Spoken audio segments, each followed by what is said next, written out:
Hello,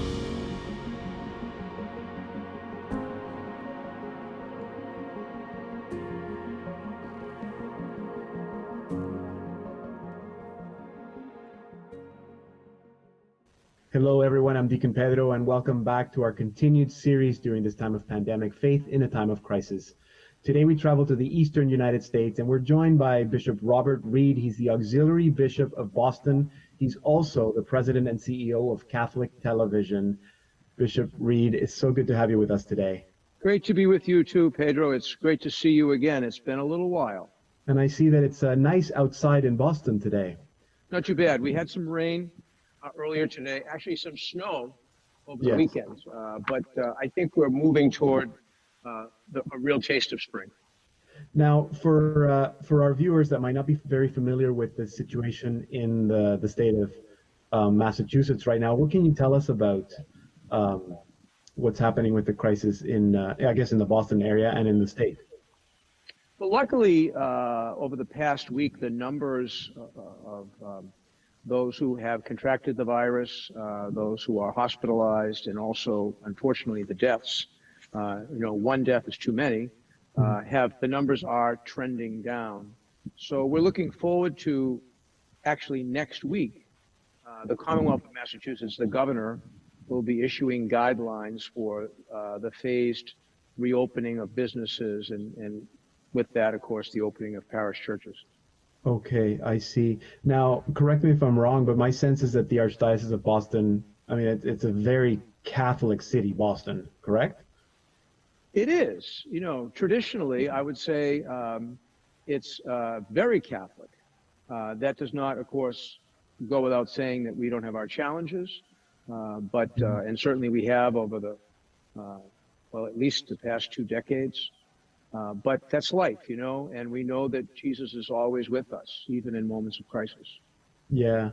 When I guess the government is making decisions like easing the restrictions or phasing people back in, or I guess the original decision to shut things down, was there a consultation with religious leaders like the bishops to make decisions like that? There happily was. Cardinal Sean has a very fine relationship with Governor Baker, the governor of the Commonwealth of Massachusetts. Okay. And they've been in communication throughout this whole crisis so that both the needs of the local church can be a part of the conversation, but also I think the governor is very open to helping us out, knowing that the population of Catholics is significant, and that includes, of course, Catholic schools and parishes, and just the people who are affected by the decisions that are made. So the Cardinal and the governor have been in constant communication, which is great. Yeah, that's wonderful. That's not the same in other places. No, and not only that, if I could add, he even had a lengthy conversation with the President and Vice President of the United States around the issue of Catholic education and Catholic schools. Wow. And the potential effects that the economic downturn caused by the crisis will have on Catholic education. Wow. Is Catholic education big in your archdiocese? Do you have a lot of schools? We do have a lot of schools and high schools. Of course, now some are potentially struggling. We're looking at the fall, not knowing what the fall is going to look like, right, and looking at a downturn in numbers for enrollment in the fall, but also the potential economic effect that could have upon schools, just in terms of families not being able to afford the tuition. Right, exactly, because as opposed to the system that we have in some places in Canada, those schools are technically private schools, right? Parochial schools that rely on the parents to pay at least some part of the tuition. I suppose that is the same thing that's affecting parishes, in the sense that if parishes are closed, there's not as much money coming in. Is that true? It depends upon the parish. Okay. There are some that are doing quite well, actually. As an auxiliary bishop in Boston, I have a region. So I have 62 parishes in my region. I'm the pastor of 2 of them.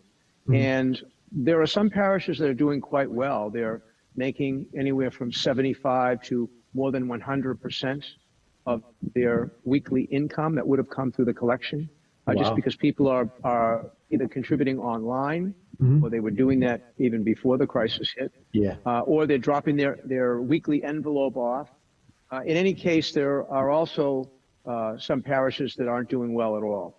And Right. so luckily, the United States government has been granting forgivable loans, and parishes have been encouraged to apply for one of those loans. Okay. And many are receiving the money now. So that money can be used only for salaries and a part of it, 25%, I believe, for utilities. So that's Right. going to help parishes in the short term.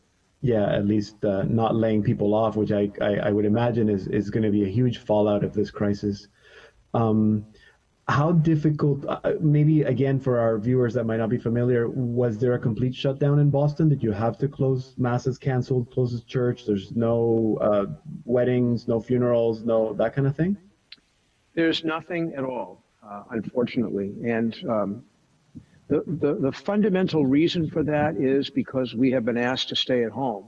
Okay. And so anything that we could plan, be it a daily mass, Sunday mass, a funeral mass, regularly scheduled confessions, Mhm. any of these events would be a cause for people to leave their home. Yeah. And so it's been difficult for people to understand, even difficult for priests and pastors to understand, who have so much care for the people in their parish.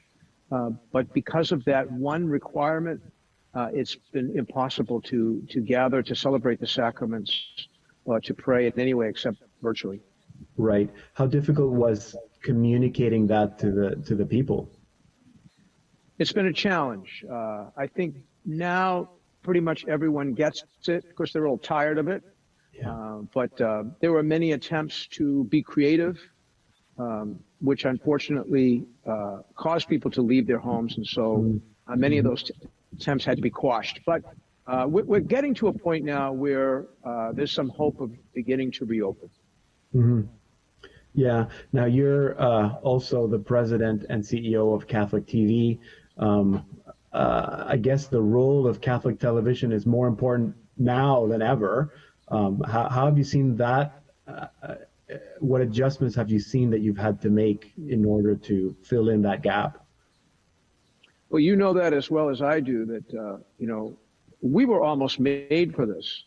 Salt and Light, the Catholic TV network, any of us who are in this business, if you will, this is what we do. We provide for people who, in many cases, are at home because of age or because of recovering from surgery or some other circumstance.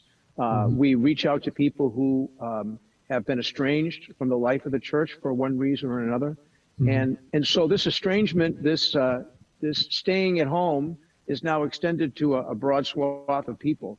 And so we were made for this. And it's been pretty exciting for us here at Catholic TV, as I'm sure it has been for all of you in Toronto, Mm-hmm. to know that you're providing a service that really connects people to Christ and to the church in a time when it's difficult to do that. Mm-hmm.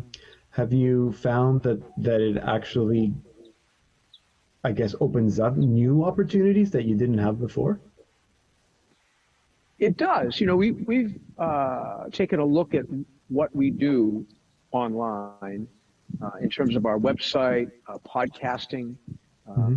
the way that we produce the Mass and present the Mass for people, Mm-hmm. and the potential that Catholic TV has to insert themselves into the lives of people and families who are struggling with this situation. And unfortunately, as we discussed before we began the interview, we don't have a full complement of staff online. Right. Most of our staff is at home, working at home. So that Mm-hmm. makes a bit of a challenge, but it certainly does open up possibilities, not just for now, but also to better utilize the technology and the tools that we have for the future, even post-pandemic. Mm-hmm. Have you found, I guess, with every situation that opens up opportunities, there's also challenges. What specific challenges have you found other than the one you just mentioned about staffing?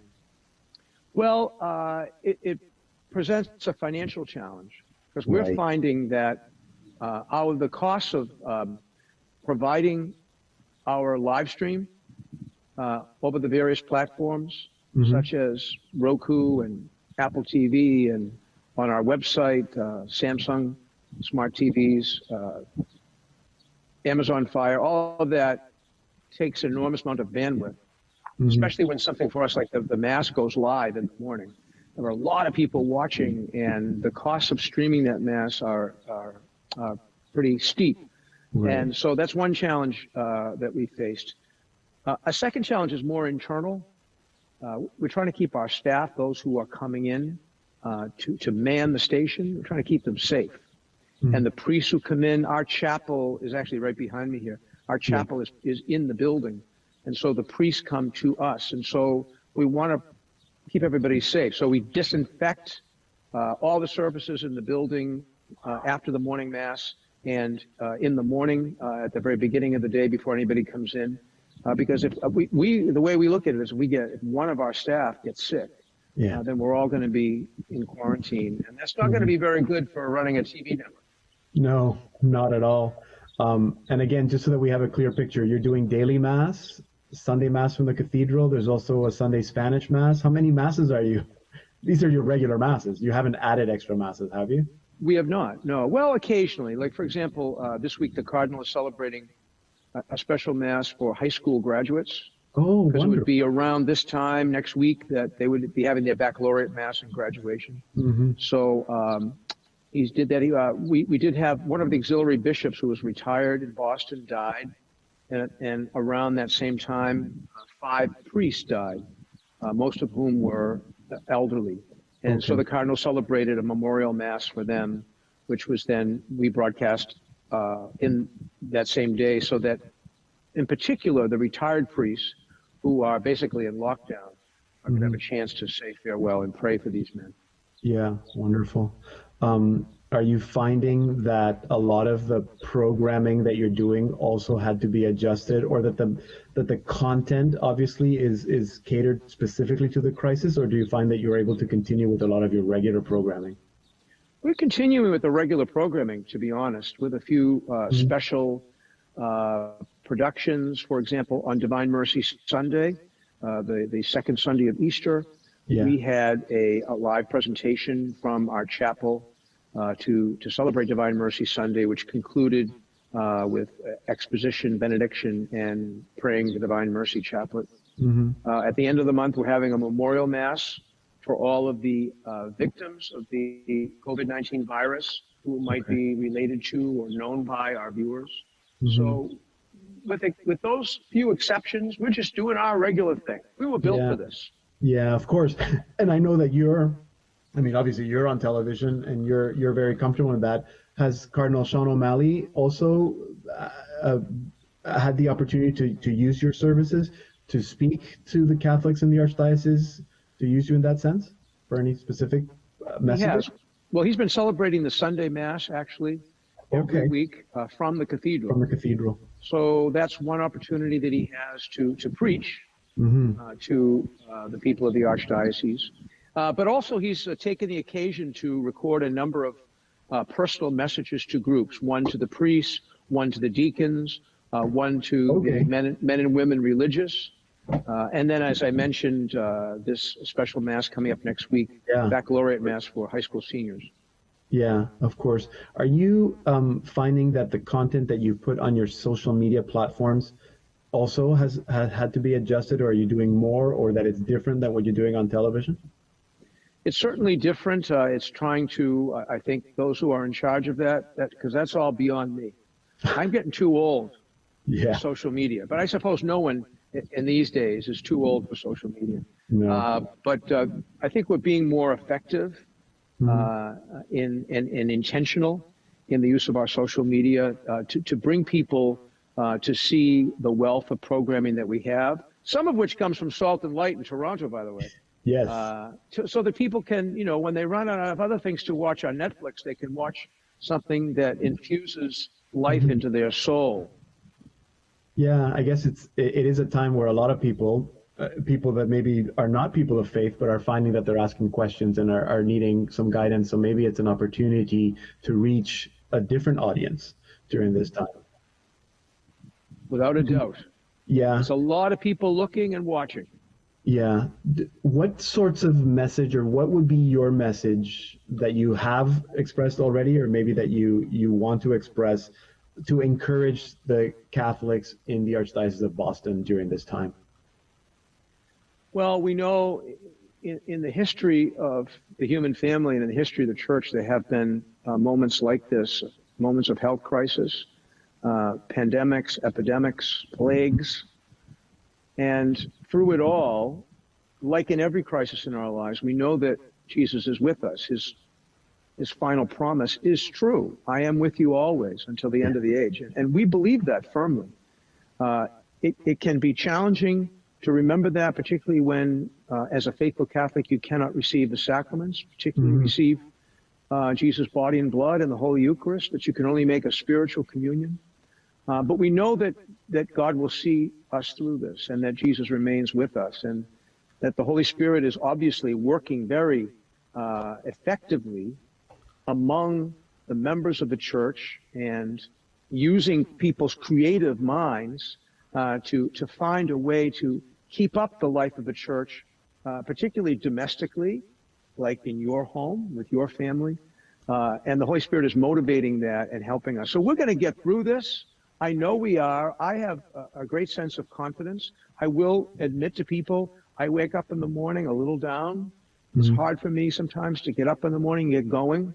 But once I do, I'm reminded in my prayer and in my private celebration of Mass that Jesus truly is with us. He is with me.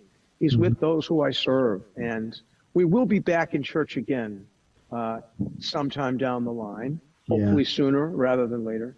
Yeah. And we're going to get through this, and He is with us. And Yeah. I think that's my message, simply put. Yeah, that's important to hear. I heard this morning someone say to me that she had heard that a sister in prayer before they closed the churches was in prayer praying, asking God to not close the churches, to not cancel Mass. And she heard in her heart God saying, "Yeah, but I want to have some time alone with my priests." And it made me think that because you as well, and I've privileged because I am able to celebrate Mass and receive communion at least once a week in my parish as we live stream Mass for our parishioners. And I know that that's the case for you and for most priests. We're not being deprived from the sacraments. No, no. Um, how how how do you think that we can encourage Catholics who feel hurt or angry about that, other than saying, other than teaching them? Are you finding that we're developing a different awareness of the sacrament because of this? Well, hopefully we're developing a hunger Hmm. for the Eucharist in particular, but also for the grace that the sacraments afford us. Absence makes the heart grow fonder. Hmm. And even though, like yourself, I have not been deprived of particularly the Eucharist, Yeah. when I receive Jesus in Holy Communion, I receive Him for those I serve, for the people in my two parishes, for the people in my region, for the people in the Catholic TV family, with the hope that they will not give up hope. And Hmm. I understand that people are not happy about this, particularly those who are very devout and very hungry for the Lord's presence through the church, are regular participants in weekly and also daily Mass. Hmm. But the time is going to come when we can come back to the altar, and those days are coming closer and closer. They're So I'm coming. not too worried. Yeah. How do you think that this crisis is going to change the church? Do you think it's going to force the church to redirect her efforts in how we reach the people, maybe? It's hard to tell right now. There are so many questions about what we're gonna look like in 2 months, in 6 months, in a Hmm. year. But certainly, we will have developed a greater sense and appreciation of these tools, of the internet itself, and of the Yeah. technology that's at our fingertips. Every parish perhaps needs to be a little TV station, Yeah. a little TV network, or at least a network, not Yeah. just television, but using ways like, in my parish, we have on Saturday mornings a virtual prayer group that uses Zoom, one of the many tools that's available to us. Yeah. I see priests who are praying online and having conversations online and cooking online and singing online. And there are so many ways that we can connect with people beyond Sunday Mass and the other occasions that a parish would gather folks together. And so I think we're going to be using these tools and using the technology a lot more. And hopefully that will re-enliven the faith of people, and also perhaps be a way to evangelize that's more effective than what we were doing before. Amen. Maybe just in closing, since this program is about finding faith in a time of crisis, but also finding hope, where does Bishop Robert Reed find his hope during this time? Well, I have a great devotion to the Eucharist, and we have in my parish, at least before the crisis, we have perpetual adoration in a very beautiful chapel that's attached to one of the parish churches where I serve, Blessed Sacrament, appropriately so. Sitting in the Lord's presence, coming to him with my sinfulness and asking to restore the friendship that I have with him through the sacrament of penance. It's in these ways, just being with him as a friend, that I find hope and the courage to move on. Because as I mentioned a few moments ago, it's difficult for me. It's difficult for all of us, those of us who serve the church in a kind of official capacity, to face these challenges too. But again, I'm convinced that Jesus is with us. Not am I convinced. I'm absolutely positive. Yes. I feel it, his friendship. And he is my only hope. He is our only hope. That's the motto I chose when I was named a bishop. Jesus sola nobis spes. He is our only hope in good times and in bad, in sickness and in health. It's like a marriage. And so that's all I can say, Jesus. Jesus. And that very thing, I hate to call it a thing, but Eucharistic adoration, it's still available to people. Our Cardinal here in Toronto, Cardinal Collins, said that if you just point yourself in the direction of the church, you know that there's a Blessed Sacrament there somewhere. You can still do adoration. You don't have to be, in close proximity. So maybe that's something that all our viewers can take from this, that they can also get solace from the real presence of the Eucharist that is all over the place, even though we might not be able to see it directly. Even in Toronto. Yes, even in Toronto, anywhere in Canada, anywhere around the world. Bishop Reed, thank you for spending some time with us today. Thank you for showing us a little bit of the outside of Catholic television there. I'm so happy that my battery didn't die on my phone either. It's great. And I'm at about 5%, so you couldn't have picked a better time to conclude the program. That's wonderful. I can hear the birds singing, and it's not snowing or raining, so that's good. Absolutely. Well, great to be with you, Pedro, and your viewers. Yes. And may God bless you and give you the hope that can only come from Jesus himself. Thank you very much for those words and for telling us a little bit about what's happening in your television network and also in the Archdiocese of Boston. Sure thing. Bishop Robert Reed is an auxiliary bishop of Boston. He's also the president and CEO of the Catholic TV network in Boston, and he joined us just outside Catholic TV right there in Boston. And that brings us to the end of our program today. Thank you for being with us. Remember to continue visiting our website, saltandlighttv.org, for more articles and videos during this time of pandemic. But most importantly, don't forget to continue finding faith during this time of crisis.